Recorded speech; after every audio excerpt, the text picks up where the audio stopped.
Chapter 415. The Sinner Complains First. Quartier de la Cathédrale commémorative, 11 Rue des Fontaines.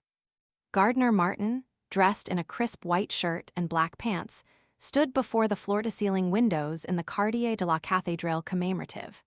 Bathed in golden sunlight, he listened intently as Lumian and Christo shared the details of their encounter with the Trier Cave Association. Lumian took the lead, briefly explaining the origins of the earth blood ore specimen. While I was staying at Auberge du Coq Doré, I crossed paths with a man named Flame, a lunatic who had a tragic encounter with the Montsoiris ghost, leading to the bizarre deaths of his family. Occasionally, he regained lucidity. We drank together a few times. One day, he hanged himself.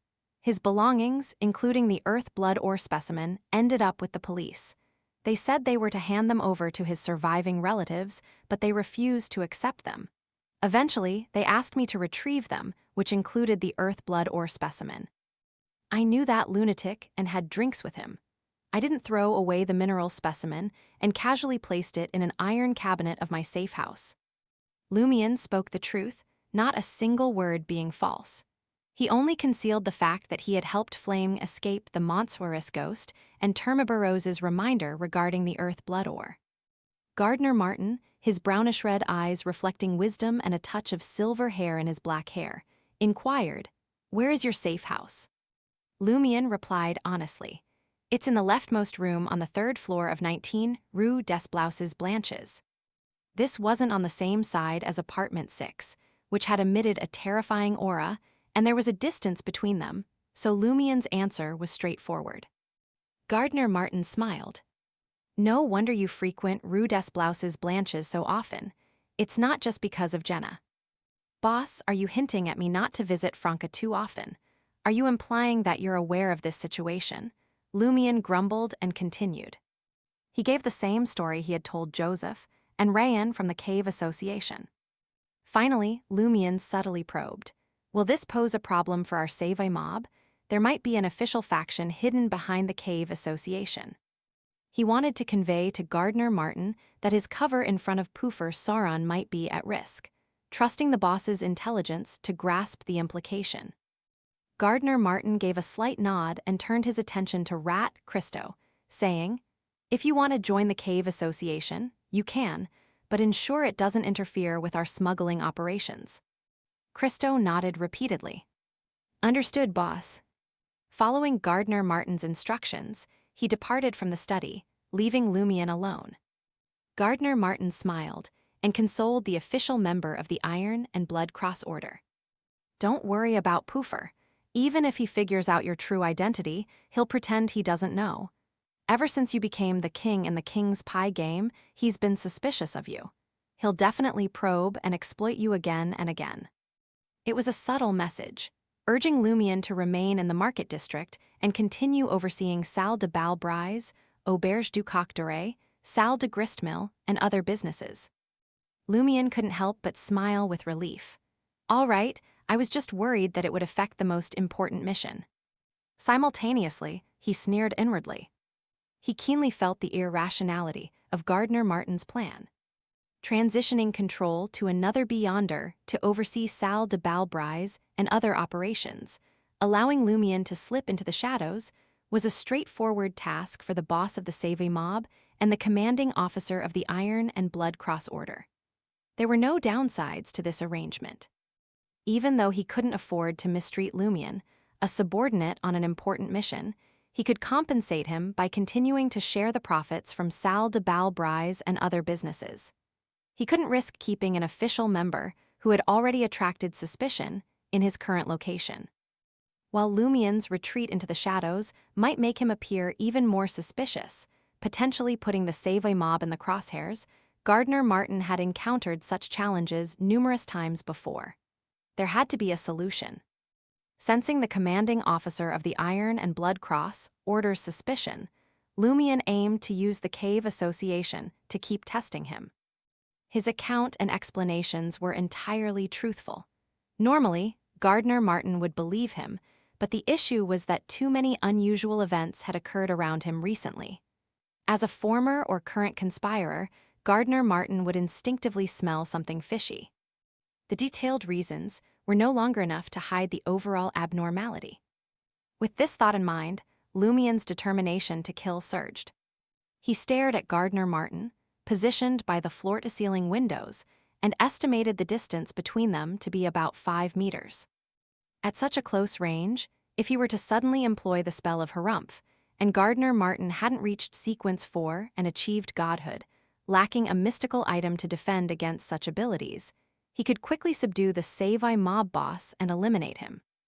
The current situation resembled that of two ordinary individuals without Beyonder powers standing within a 5-meter radius. One held a high social status and excelled in combat, while the other held a low status and lacked physical strength. However, they both concealed a revolver and possessed exceptional marksmanship. Within 5 meters, regardless of an ordinary person's status or combat skills, they would succumb to a single shot. Considering the missions for the Tarot Club and the Aurora Order, Lumien composed himself and inquired, "Commanding Officer, I wish to purchase the Conspirer Potion formula from the Order." He had gained valuable insights from his advancement to Pyromaniac. He didn't want to go through the nerve-wracking process of searching for each Conspirer Potion ingredient after digesting the Pyromaniac Potion. His goal was to gather Conspirer ingredients in advance while continuing to digest the remaining Pyromaniac Potion, thereby maximizing his time efficiency. Gardner Martin responded with surprise, "Do you have that much cash for that?" The Conspirer Potion formula can command prices ranging from 70,000 to 80,000 Verldor at the most mysticism gatherings, if not more. It's unlike pyromaniacs, who are constantly perishing as others advance. Conspirers understand the importance of self-preservation, and they've become more cautious about sharing their sequence potion formulas. In Trier, the most common potion formulas available ranged from sequence 9 to sequence 7 of the Hunter pathway. Without waiting for Lumien's reply, Gardner Martin grinned and added, "If you can unearth even a portion of the Sauron family's declined secret, I'll reward you with the Conspirer Potion formula. It doesn't have to be the whole story, just a piece of the puzzle. If you're eager to advance and don't want to wait, as an official member of the Iron and Blood Cross Order, you have the privilege of purchasing the Conspirer Potion formula at a discounted price of 60,000 Verldor." Lumien agreed without hesitation, "No problem. I'll bring 60,000 Verldor tomorrow." His initial plan had been to inquire with Mr. K and Madame Magician if Gardner Martin declined his request. "Do you really have 60,000 Verldor?" Gardner Martin chuckled. Lumien's heart raced as he replied deliberately, "Just about. I previously assisted a tenant of Auberge du Coq Doré in recovering a 100,000 debt owed by Salle de Bal Unique on Rue Ancien in Quartier de l'Observatoire. I took a bit over half of it." In total, he had received 50,000 Verldor in banknotes and gold, worth 30,000 Verldor. After repaying Franca's 25,000, he had 55,000 left. Combined with the original 1,000 gold, 1,000 banknotes, and 4,000 Verldor, he had 61,000 Verldor in liquid assets. "Salle de Bal Unique," Gardner Martin repeated, his expression growing more serious. "You really managed to retrieve the debt from Salle de Bal Unique." Evidently, the commanding officer of the Iron and Blood Cross Order was familiar with Salle de Bal Unique. Lumien nodded, his demeanor open and honest. "Yes." The members of the Savai mob at Salle de Bal Brise were more or less aware that he had helped Fitz collect his debt. Lumien couldn't keep Gardner Martin in the dark, so he decided to disclose it directly to confuse the situation and divert the Iron and Blood Cross Order's suspicions. Furthermore, he could use this opportunity to put a little fear into Gardner Martin. Gardner Martin scrutinized Lumien and subtly moved closer to the floor-to-ceiling windows. After a few moments, he inquired with curiosity, "Have you never heard of the issues surrounding Salle de Bal Unique?" "I have," Lumien replied with a smile. If he had a monocle, he might have playfully inserted it into his right eye socket at that moment, savoring Gardner Martin's intriguing expressions and subconscious reactions. After a pause, Lumien continued, "After accepting the commission, I conducted a thorough investigation of the dance hall and realized it wasn't as simple as it seemed. It had a mysterious background and posed a significant danger, so I initially decided to abandon it. However, one day, while trailing an adversary, I noticed something unusual. One of the guards at Salle de Bal Unique's entrance had inexplicably vanished. And upstairs, behind a window, their boss, Timmons, appeared to have lost his spirit. I saw this as an opportunity, so I made an attempt to enter and collect the debt. To my surprise, I succeeded. As Lumian spoke, he took a step forward and asked earnestly, "Commanding officer, are there any hidden dangers I should be aware of?" Gardner Martin discreetly took another step forward and smiled. "Not at the moment. Keep an eye out for any future anomalies." Lumian seized the opportunity to express his bewilderment. "Commanding officer, something doesn't quite add up. Why have there been so many events swirling around me lately? Some I initiated, while others just seem to find their way to me. Am I truly a harbinger of trouble, or has my recent fate been to rush around and handle things, leaving me constantly busy and weary?" Gardner Martin regarded him with meaning and replied, "Perhaps this is the destiny that every hunter is bound to face."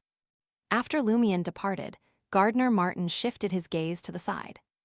A hidden door creaked open, and Supervisor Olson emerged, bearing a resemblance to a hungry bear. "How is it?" Gardner Martin inquired. Olson smirked and responded, "It's natural for him to be discontent with your arrangements. His loyalty isn't firmly established yet. He won't be able to join your team for the time being." Gardner Martin shifted the conversation thoughtfully. "The calamity on him is more conspicuous than any of us. Is it possible that he's more compatible?" Olson fell silent for a few moments before replying, "Let's observe and wait."